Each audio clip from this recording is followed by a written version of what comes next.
So let's review. So to move to another tab or page, you can do it in two ways. You hold your control button and your tab button at the same time, and that will take you to the next page. Or if you want to go backwards, it will be control, shift, and tab.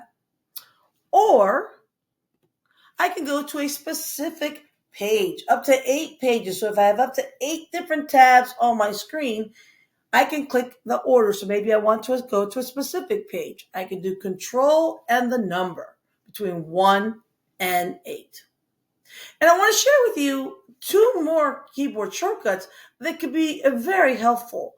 The first one I want to share with you is how do you open a new tab without having to click on your mouse. So let's say you want to just open a brand new window.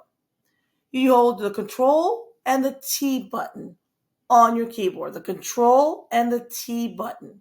That will get you a brand new tab. And then let's say you make a mistake and oops, you've accidentally closed the tab that you needed.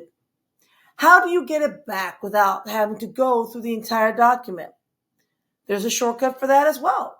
You can do control, shift, and T. That will bring back that tab button that you just got rid of. Let me demonstrate. So in this case, I want to open a new tab, so it's control and T. I'm going to hold my control button and the T button.